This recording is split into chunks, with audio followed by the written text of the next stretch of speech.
뉴스의 진수를 보여주는 인터뷰. 뉴 진수.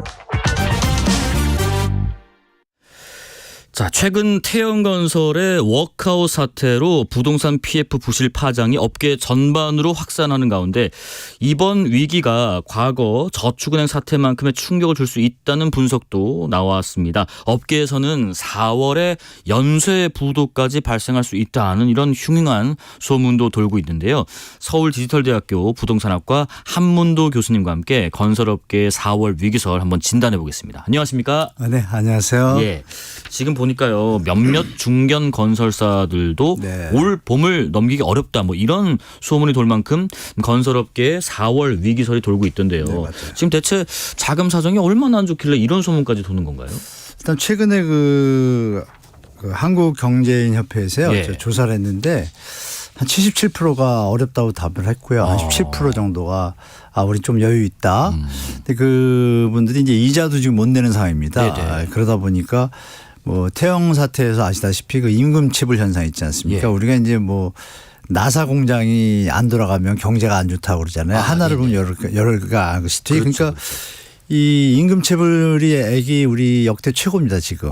고용노동부 통계에 따르면 그중에서 이제 또 건설 현장이 지금 안 좋다 보니까 그게 이제 가시화되고 있거든요. 이제 그런 부분이 결국은 지금 말씀 주신 그 위기설에 대한 그런 어떤 신호인데요. 일단 4월 위기설이 왜 얘기가 자꾸 나오냐면 그 4월 15일이 그 기업회 법인체들의 감사 보고서 제출 디데이입니다. 그러면 그때는 이제 PF 현장에 대해서 어떤 형태들을 갖다가 감사를 다 받잖아요. 그렇죠. 외부 감사 법인들이 이제 또 꼼꼼하게 하지 않습니까? 진단 결과가 딱 나오겠죠. 촘촘하게. 네, 그래서 이제 그 결과가 나왔을 때 지금 우리가 조금 약간 뭐 금감원이 발표는 계속 하고 있지만 도대체 PF 부실이 어느 수준이야 이렇게 우리 국민들이 체감하기엔 잘 모르잖아요. 느낌만 있지. 근데 그게 나오고 나면 이제 조금 가시화될 거라고 보는 게 이제 4월 위기설의 이제 근원지인데요. 그 부분에 대해서 이제 정부가 뭐 여러 가지 대책을 그동안 하고 있고 또 뭐 앞으로 계획이 있으니까 위기가 터질지 안 터질지는 우리가 지켜봐야 될 것 같습니다. 근데 이제 뭐 어렵다 이렇게 말씀들을 건설업계에서 하시지만 실제로도 문을 닫거나 부도가 난 건설사가 꽤 많나요? 그렇죠. 벌써 올해만 해도 종건사가 5군데 부도가 났고요. 또 여러분이 그 일반 폐업도 또 한 500군데 이상이 또 폐업을 했습니다. 뭐 부도가 난 건 아니고요. 그 여러분이 아시는 뭐 브랜드 중에 뭐 신일 해피틸이 들어보셨을 거고 뭐 대우산 종합개발에서 하는 그 이한 건설이라고 있었잖아요. 이런 것들도 다 지금 법정 관리나 뭐 이런 상태입니다. 그래서 이게 이제 끝나는 게 아니라 이제 시작이니까 뭐 제가 볼 때는 우리 정부에서도 이미 그런 표현을 했잖아요. 금감원장께서. 그 한계 기업은 스스로 책임져라. 이런 부분을 보실 때 제가 볼 때는 앞으로 이 현상들이 좀 문제가 있는 현장이나 그런 현장을 갖고 있는 건설사들은 조금 정리하는 수순으로 간다고 보시는 게 좋을 것 같습니다. 뼈를 깎는 자구책을 마련해라 이런. 네, 맞습니다. 지금 건설사 자금 사정은 그럼 왜 이렇게까지 안 좋아진 건지 궁금한데 뭐 원자재 값 때문인가요? 뭐 때문인가요? 네, 그것도 원인이죠. 일단 계약을 했었을 거고 분양 원래 이제 우리 PF 현장이나 부동산의 현장의 기본은 분양입니다. 팔려야 되죠. 우리가 뭐 치킨집을 차려도 매출이 나와야 유지가 되잖아요. 그런데 아시다시피 부동산 가격이 너무 짧은 기간에 많이 올랐고 그 가격에 맞춰서 사업 계획을 잡고 뭐 분양가를 책정을 했었는데 지방을 중심으로 해서 이제 분양가가 높다 보니까 미분양이 이제 나오기 시작을 했고 그리고 태영건설 부도 사태에서 보다시피 부도가 아니라 죄송합니다. 태영건설 그 워크아웃 들어간 것처럼 건설사들의 현장들이 분양이 안 되다 보니까 자금 사정이 안 좋아졌고 우리가 레고랜드 사태 때 겪었던 그 신용 경색이 아직도 완전하게 안 풀렸잖아요. 그래서 지금 금리 조달 금리가 너무 강합니다. 등급이 한 A급 이하만 되더라도 9%에서 14%의 금리를 들고 조달을 해야 돼요. 우리가 레고랜드 사태 때 연장을 했잖아요. 연장을 한 그 건설사들이 지금 고충이 많아요. 왜냐하면 그때 연장할 때 금리가 너무 많이 올라갔어 가지고 그걸로 일단 계약을 하셨기 때문에 이미 보통 평균 잡으면 10% 정도 라인일 거예요. 그러면 벌써 10% 수익이 없어진 거잖아요. 근데 이제 올해 2년째잖아요. 그러니까 조금 부담을 분양이 안고 또 시작하니까, 네. 시장에 살아났으면 좀 이게 팔려서 갚을 텐데 쉽게 좀 안 살아나고 있다 보니까 이런 현상이 좀 이어지는 어떤 모양을 좀 보이고 있습니다. 그래서 좀 마음의 준비는 조금 해야 될 것 같다고 생각이 듭니다. 지금 뭐 앞서 말씀하신 것처럼 정부도 어떤 대책을 좀 내놓고 있는데 이게 실효성 측면에서 효과가 있을지 한번 진단해 주실까요? 정부가 애를 많이 쓰고 있죠. 네. 처음에 레고랜드 때도 뭐 여러 가지 대책 85조 지금 최근에도 발표했고 그리고 최근에는 아까 말씀드린 금감원장이 한계 기업 그리고 정상화될 때는 살릴 거고 네. 여러분 청취자분들이 아시는 대주협력단 이 부분도 잘 운영을 하고 있는데 자금 조달의 어떤 뭐 정당성이나 또 필요성이 없는 현장들에 대해서 뭐 하냐 마냐 이렇게 대주단에서 또 이견도 있고 네네. 여러 가지 문제들이 있는데 정부가 지금 로드맵을 발표를 했어요. 해가지고 연체 유예 이자를 좀 유예해 주고 그래서 일단 숨돌리기인데 이게 이제 단점도 있죠. 그럼 나중에 갚아야 되잖아요. 예, 예. 임시 이제 숨돌린 거고 그래도 뭐 도움은 되겠죠. 그리고 이제 이 PF 현장에 대해서 금융회사들이 대출해 줬을 때 부실이 좀 징후가 있으면은 그 대손 충당을 잡기 위해서 손실로 처리하는 어떤 그 기준을 갖다가 명확하게 하라고 지금 정해놨어요. 그러면 그 얘기 뭐냐면 2분기가 되면은 그 부분에 대해서 감사 보고서랑 연결돼서 또 그 PF 사업장의 부실의 어떤 액수에 대해서 뭐 우리가 공사 채권도 있고 외상 채권도 여러 가지 대출 뭐 이자도 있고 여러 가지 종류가 있잖아요. 네. 그 부분들을 이제 디테일하게 하는 개선안을 만들어 가지고 현장 파악을 정확하게 해서 현장별로 이제 살릴 현장 또 정리할 현장을 구분해서 그 와중에 추가적인 게 뭐냐면 좋은 점은 또 하나 있는 것이요. 이 경매나 공매를 통해 가지고 상각 처리해서 좀 정리를 할 현장들 있지 않습니까? 이 부분들에서 이제 시행자 입장에서 조금 비싸게 팔고 싶어 하고 그렇게 되더라도 근데 그 부분을 정부에서 이런 표현을 썼습니다. 금융회사는 만약에 이런 부실 사업장에 대해서 손실 확정 안 하고 인식 안 해두면 시장 퇴출도 불사하겠다라고 강하게 말씀하셨어요. 금감원에서.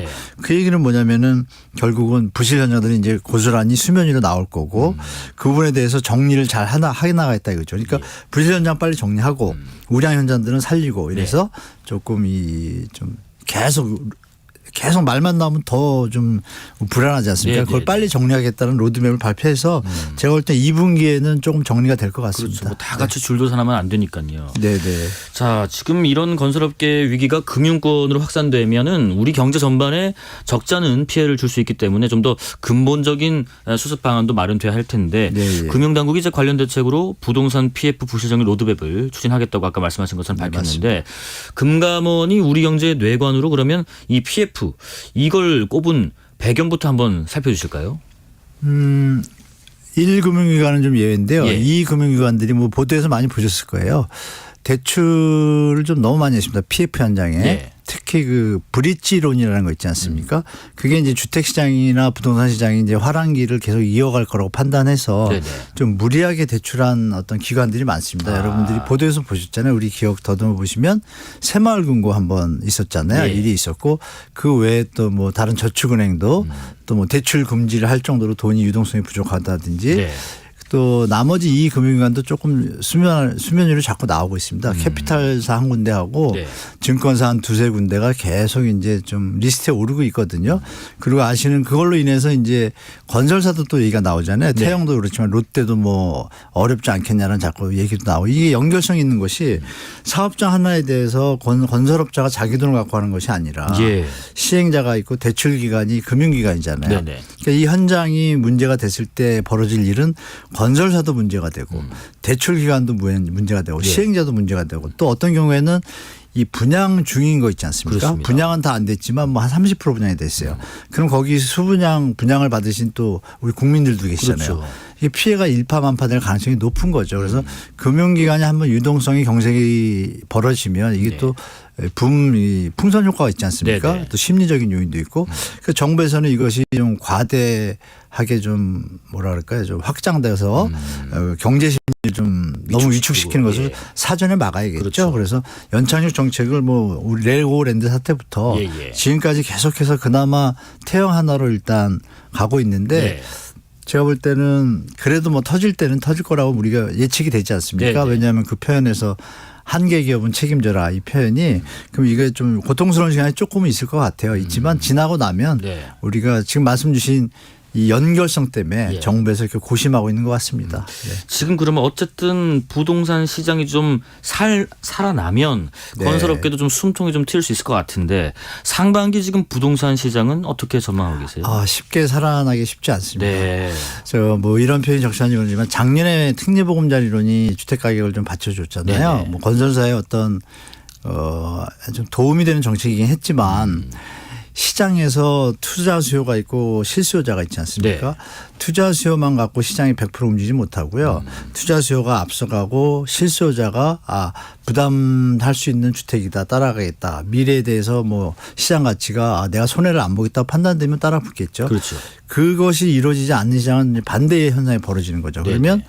지금 벌어지는 사업장 현장들에서 분양자들이 지금 시장 말씀 주신 대로 미분양이 서울에 나올 거라고는 생각을 안 했었잖아요. 네. 다들. 근데 작년에 완판된 현장들이 뭐 동작구 이렇게 좋은 데들도 지금 미계약분이 많이 나왔고 네.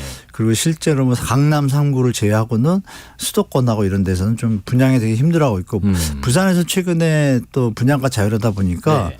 어느 현장을 한 분양가를 좀 높게 해가지고 좀 고급으로 지었어요. 했는데 청약률이 0.2대 1로 왔습니다. 0.2대 1이요. 네. 반면에 또 최근에 서초동에 해서 했던 그 메이플 그거는 예. 그 570대 1 막 이렇게 나왔어요. 네네네. 그러니까 이게 이제 시장이 양극화되고 있는데 전체적으로 보면 서울의 희소성 있는 어떤 인기 지역을 빼고는 특히 네네. 이 지역은 또 분양가 상한제에서 분양가 쌌거든요. 저렴했거든요. 시세 비해서. 네. 그리고 최근에 그 강북 지역에 그 분양가도 좀 높지 않습니까? 네. 자율화로. 거기도 이제 미계약분이 좀 많이 나오고 있어요. 그러니까 아. 이런 현상을 볼 때 제가 볼 때는 현재 주택 가격이 조정이 되지 않으면 시장이 살아나기 조금 시간이 걸리겠다. 결론은 조정이 되는 어느 지점까지는 우리가 좀 하향화 속으로 시장이 좀 조정되면서 가지 않을까. 정부도 그걸 예측하고 연착륙을 바라보고 있는 것 같아요. 제가 네, 보니까 네, 스탠스가. 교수님께서 그 집값이 좀 더 떨어질 거라고 예상하시는 것 같은데 예, 예, 맞습니다. 지금이 아직 최저점이 안 오고 앞으로 더 떨어질 거라고. 예, 이렇게 보시는 계산하시면 거예요. 되죠. 재작년이죠. 재작년 예. 연말에 왜 네. 그 미국이 고금리 짧은 시간에 많이 올리면서 연말에 서울을 비롯해 전국이 주택가격이 많이 좀 급락을 했죠. 네. 수도권은 거의 뭐 50% 급락을 했고 서울도 30에서 35% 하락을 했고 지방도 마찬가지인데 그게 이제 특례보금자령 2023년도에 한 해 가격을 좀 올려주면서 예. 그 회복을 너무 많이 했습니다. 서울 같은 경우에는 최고 90%까지 회복한 데도 많고 네. 그리고 수도권도 뭐 80% 85% 회복을 하니까 수요가 다가서기엔 또 갭이 생긴 그렇죠. 거예요. 그러면 그 갭을 생각해 보시면은 신생아론이 나왔잖아요. 예. 신생아론이 만약에 현재 주택 가격이 적정하다고 했다라면 작년 봄 여름처럼 특례보금자리처럼 거래량이 늘어나고 가격이 막 올라가야 되는데 그래야겠죠. 지금 그 현상이 약해요. 약하다는 얘기는 특례보금자리로 할 때는 주택 가격이 많이 내려온 상태였고 네. 지금 다시 회복된 상태잖아요. 네네. 그러니까 그 갭에 대해서 이자 부담이나 이런 걸 계산해 보시니까 부담을 느낀다고 판단한 수요자들이 많은 지금 시장 환경입니다. 아직 이렇게 그러니까 움켜쥐고 있네요. 지금. 그러면 결론은 뭐냐면 90에서 100에서 5, 60까지 내려갔다가 다시 90 갔으니까 10에서 30%의 폭이 갭이 생긴 거죠. 네네. 이게 조정하는 동안에는 제가 볼 때 약간 시장이 좀 관망하면서 좀 지나갈 것 같아요. 제가. 예. 그 정부가 일시 부동산 대책으로 안전진단 면제를 골자로 예, 예. 하는 그 재건축 재개발 활성화 방안도 발표를 했었는데 네. 이 방안이 조금 더 부동산 경기를 이끌 수 있다. 기폭제가 되리라고 예상하시는지 궁금합니다. 기폭제가 될 거라고 생각들 하셨는데 네. 이게 이제 재건축 현장들이 지금 안 좋거든요. 시장이 재개발도 그렇고 네네. 그 이유는 뭐냐면 우리 국민이나 시장 참여자들이 스마트해졌어요. 지금 이제 앵커님께서 안전진단 면제라고 말씀 주셨잖아요. 이게 면제가 아닙니다. 폐지도 아니고 네. 안전진단 연기입니다. 어떻게 좀 미뤄두는 거네요. 네, 사업 시행 인가일 전까지만 받는 건데 그러니까 결론은 다시 원위치가 된 거예요. 그러네요. 왜냐하면 사업이 좋아지고 우리 안전진단이 맞췄어도 사업이 진행 안 되는 사례가 있잖아요. 네. 음마 같은 경우, 음마 아파트 경우에 조합 설립하는데 15년 걸렸단 말이에요. 진단 통과됐어도. 네네. 그러니까 그런 걸 생각해 보실 때 시장에서 그걸 판단한 거예요. 이게 폐지도 아니었고 이게 법을 통과해야 되거든요. 그냥 이제 법을 아직 통과를 못했고 네네. 그러면은 결국은 던진 거구나. 그럼 나중에 될 가능성이 있지만 중요한 건 이제 사업성이잖아요. 예. 지금 건축비가 많이 올라가지고 현장별로 막 추가 부담금이 많이 나오다 보니까 재건축 현장 조합은 노원구 이번에 좀 하나 해지했잖아요. 아예. 네네네. 그런 현장들이 이제 나타나기 때문에 지금의 시장 상황은 이런 거죠. 재건축 재개발 현장은 사업 수익성이 확보되면 안전진단과 상관없이 진도가 잘 나갑니다. 예. 근데 이제 공급 확대라는 명분에서 이제 정부에서 그거를 좀 풀어준 건데 예. 사업성이 없는데 어떻게 사업을 할 수가 있어요. 그게 이제 지금 시장 상황입니다. 그래서 사업성이 좀 조정기나 이런 것이 끝나고 나면 다시 그때부터 또 이런 것도 있겠죠. 건축을 많이 안 하다 보면 건축비가 원가가 건축 자재 값이 수요가 안 되면 건축비도 내려올 수 있잖아요. 그렇죠. 원가가. 예. 그러면서 이제 조정되는 구간이 돼야 이제 다시 한번 이 안전 진단에 대한 어떤 완화 조치가 조금 시장에 효과가 있지 지금은 당장 지금 안 나타나고 있는 것 같습니다. 갭이 좀 줄든가 아니면 사업 수익성이 있던가 뭐 둘 중에 하나가 나와야죠. 네, 맞습니다. 예. 자, 여기까지 말씀 듣겠습니다. 지금까지 한문도 서울 디지털대학교 부동산학과 교수였습니다. 고맙습니다. 네, 고맙습니다. 실시간 교통정보 알아보겠습니다.